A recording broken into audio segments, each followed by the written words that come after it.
Have a pleasant day. This is Srimati. Today we are going to see the caste classification. What is caste classification? The process of grouping caste according to their common characters. So it's a placement of same items together according to their common characteristics. So the suitable classification of caste is of vital importance in order to identify the caste with the caste centers and caste units. The caste may be classified according to their nature and of different ways of casting depending upon the purpose to be achieved and the requirements of a particular concern. So the following are the caste classifications. Let us start with caste classification according to the elements. So based on the elements, the caste is classified into material, labor and expenses. It is an analytical classification which will subdivided into direct, indirect material, labor and expenses. It can be further subclassification of each element. For example, material into raw material components, spare parts, consumable stores, packing materials, etc. like this. This type of classification helps to find out the total caste. The next one is the caste classification by functions, that is functional classification. According to this functional classification, the castes are divided in the light of different aspects of basic managerial activities which is involved in the operation of a business undertaking. The functions of a business undertaking: production, administration, selling and distribution. So according to this classification, castes are divided as follows: production caste, administration caste, selling caste and distribution caste. These terms will be explained in the subsequent classes. Classification is by degree of traceability to the product. That means direct and indirect classification. So according to this classification, the caste is divided into direct caste and indirect caste. So what is direct caste? Which can be easily or conveniently identified towards the production of a product or services. What is indirect caste? The caste which are incurred for the benefit of number of caste centers, we can say, which cannot be conveniently identified with a particular caste center or units. The examples of indirect caste are the rent of a building, then management salaries, machinery depreciation, etc. The next is the classification of caste by changes in activity or a volume. So according to this classification, the caste can be classified according to their behavior in relation to changes in the level of activity or the volume of production.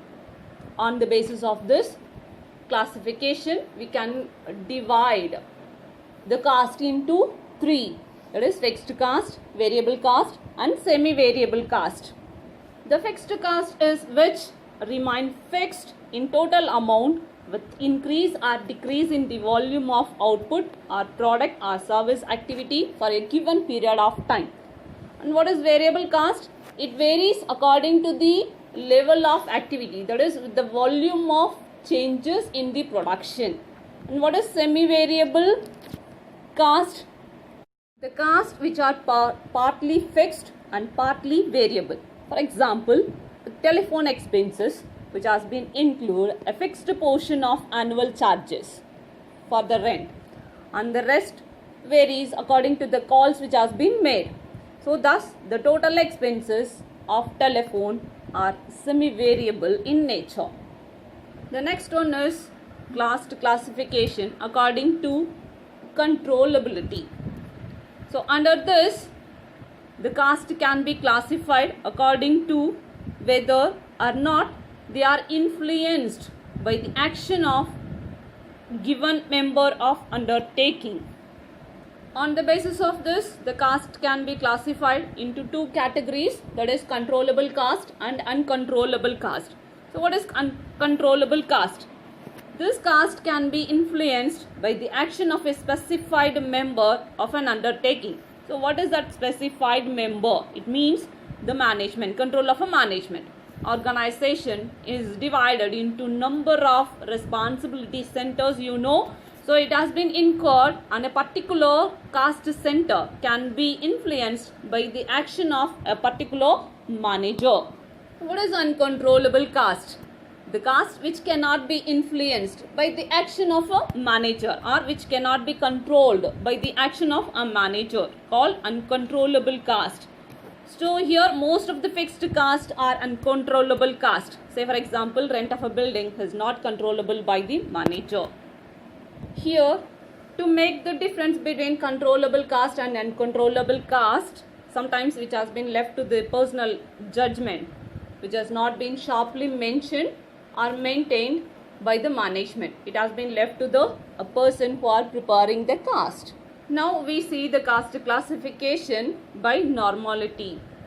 So here, this classification according to the caste which are normally incurred at a given level of output in the condition in which level of activity is normally attained.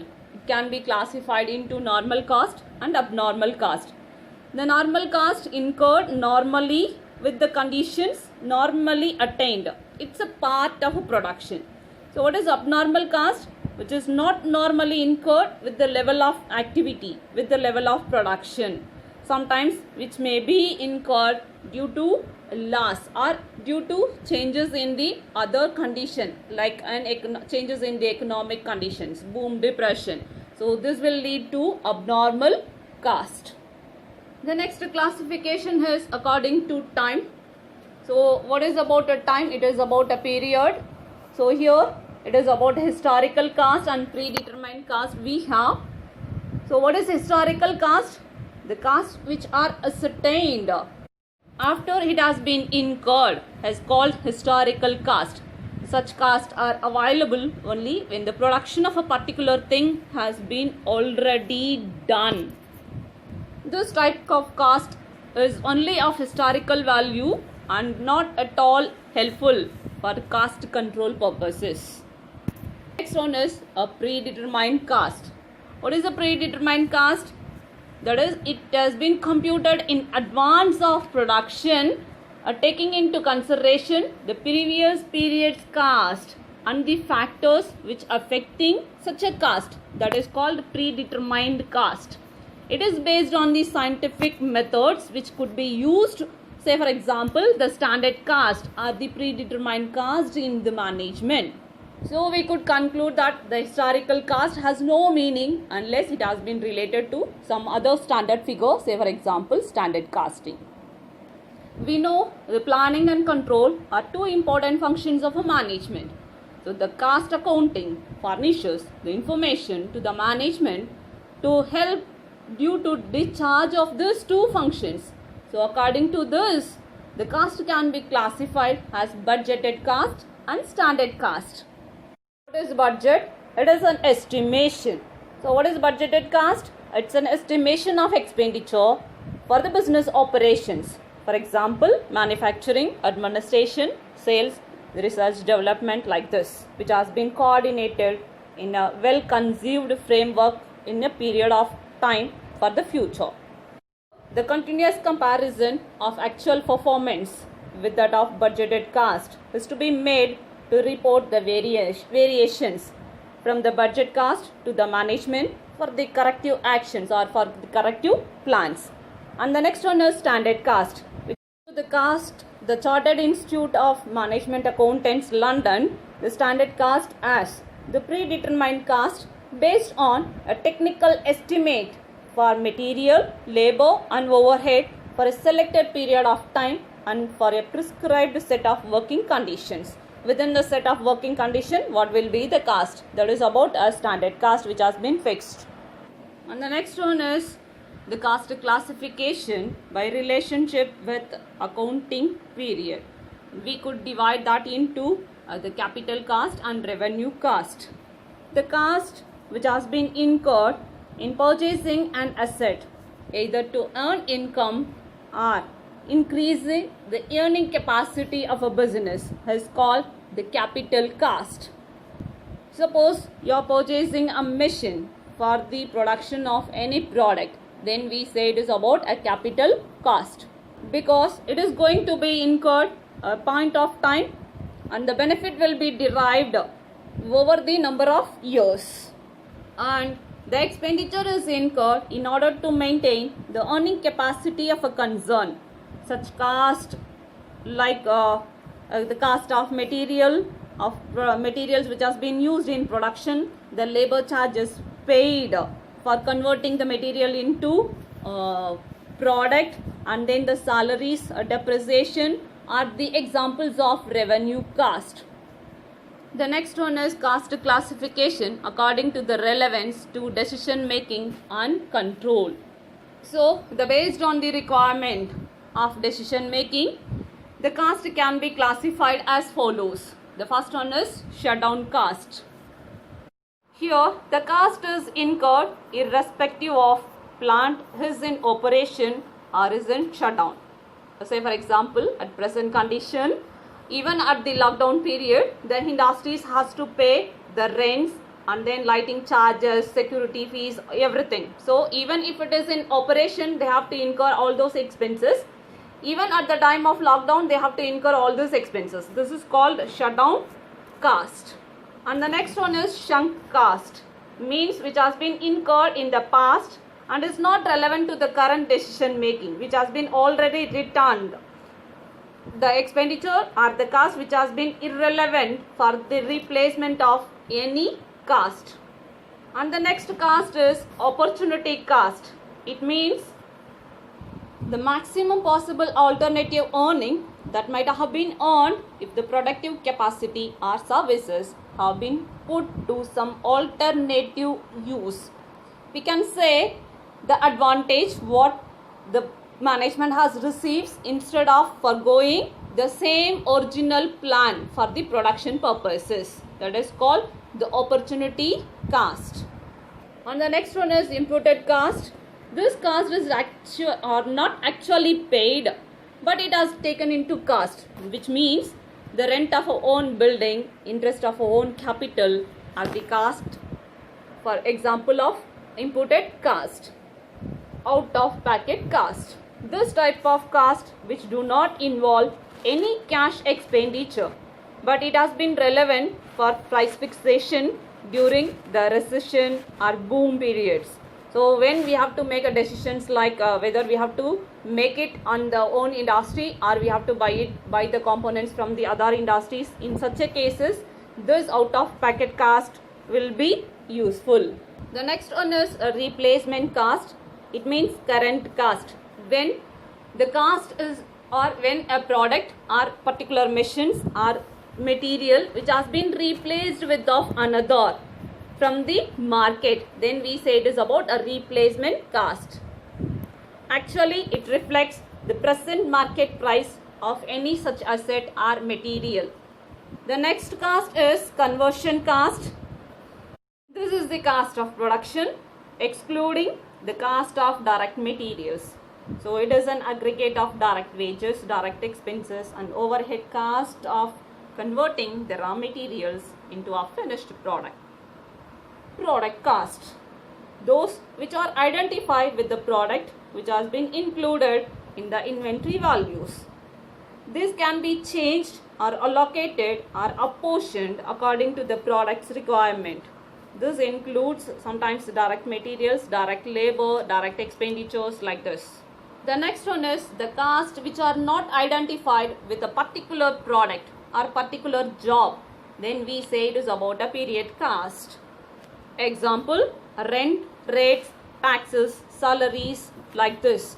So the benefit is usually exhausted with the expiry of a particular period.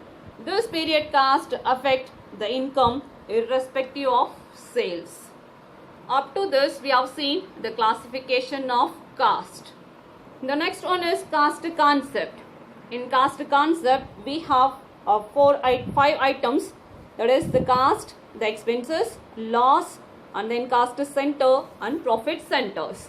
First, let us start with cost.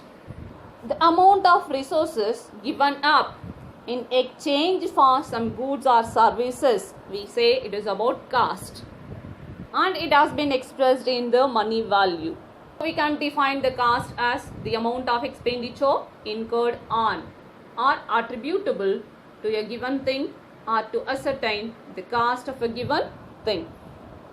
The Committee on Cost Terminology of American Accounting Association defined cost as the foregoing in monetary terms incurred or potentially to be incurred in realization of the objective of management, which may be manufacturing of a product or rendering of a services.